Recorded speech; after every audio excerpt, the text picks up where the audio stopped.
এই ধারাবাহিকতা এই অঞ্চলের যুব সমাজ তথা এই এলাকার জনসাধারণ যারা সবাই ঐক্যবদ্ধ হয়ে এই যে সাঁকো নির্মাণের যে উদ্যোগ নিয়েছেন, এটাকে আমি আন্তরিক ধন্যবাদ এবং কৃতজ্ঞতা জানাচ্ছি যারা এই উদ্যোগের সাথে সম্পৃক্ত। বিশেষ করে আমাদের ব্যবসায়ী কল্যাণ সমিতির প্রচার প্রকাশনা সম্পাদক এস.টি. রুবেল, তিনি আমাকে মূলত সকালে বলেছেন যে ভাই আমরা একটা সাঁকো নির্মাণ করছি, যদি সম্ভব হয় আমাদেরকে একটু দেখে যাবেন। তো আমি এই সংবাদ পেয়ে ওনাকে জিজ্ঞেস করলাম এটা কোন সিস্টেমে করতেছেন। ওনারা বললেন যে আমরা স্বেচ্ছাশ্রমে করছি, এলাকাবাসীর উদ্যোগে করছি।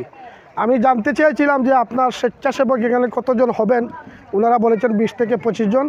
আমি এখন এসেছি এবং বেগম রোকেয়া কল্যাণ ট্রাস্টের পক্ষ থেকে তাদের দুপুরের যে খাবার, এই স্বেচ্ছাসেবক যারা আছেন তাদের জন্য আমরা কিছু খাবার নিয়ে এসেছি। দুপুরের লাঞ্চ যেটা, সেটা বেগম রোকেয়া কল্যাণ ট্রাস্টের পক্ষ থেকে দেওয়া হচ্ছে। আর বিশেষ করে আমি মূলত এই কাজে শরিক হওয়ার জন্য আমি এসেছি।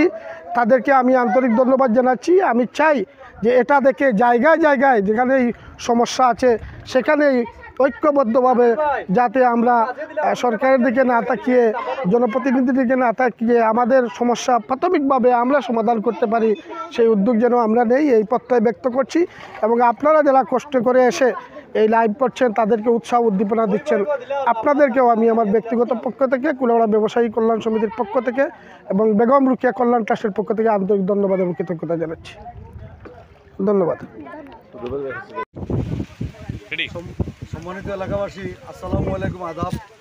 আপনারা জানেন আমাদের কুলাউড়া পৌরসভার অন্তর্গত 2 নং ওয়ার্ডের দেখিয়ারপুর এলাকা, এই গ্রামের মানুষ অত্যন্ত বিপজ্জনক অবস্থায় আছেন। যেহেতু আপনারা জানেন পরপর একাধিকবার বন্যা এই গ্রামকে আঘাত করছে। আজকে এই গ্রামের জনসাধারণ যুবক ভাইরা তাদের স্বেচ্ছায়, তাদের নিজ উদ্যোগে তারা একটি বাঁশের একটি সেতু তৈরি করেছে। এই সেতুর মাধ্যমে এলাকার মানুষের অনেক উপকার হবে।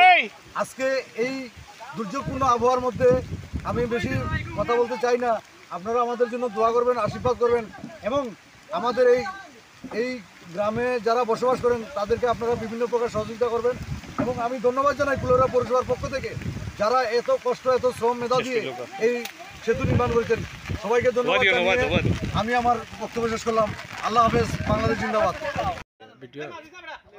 সম্মানিত ফেসবুক ভিউয়ার্স, আমরা আসলে কুলাউড়া, মৌলভীবাজার জেলা কুলাউড়া উপজেলার দেখিয়ারপুর গ্রামের বাসিন্দা।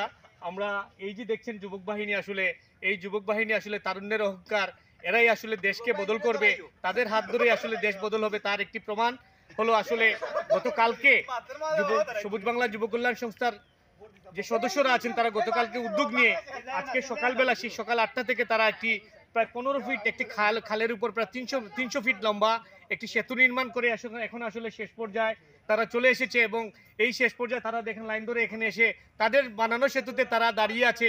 এটি আসলে অসম্ভব একটি ভালো কথা, এবং অসম্ভব ভালো কথা যদি অসম্ভব মজবুতির যে ব্যাপারটা আপনারা দেখছেন সেটিও হয়েছে। আমরা শুধু এটুকু বলবো, দেশের চারিদিকে প্রায় 11টি জেলায় বন্যা হয়েছে।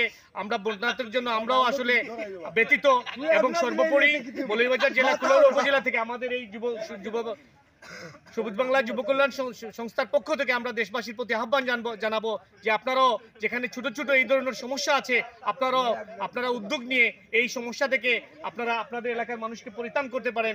সর্বোপরি সবাই ভালো থাকবেন, সুস্থ থাকবেন, সুন্দর থাকবেন। ঠিক আছে, ঠিক আছে, খাটি দাও।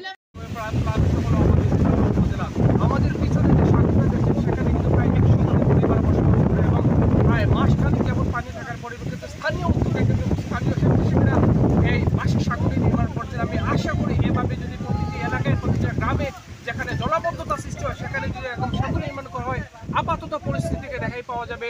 দেশের কণ্ঠ, কুলাউড়া থেকে আমি মোহাম্মদ রফিউল।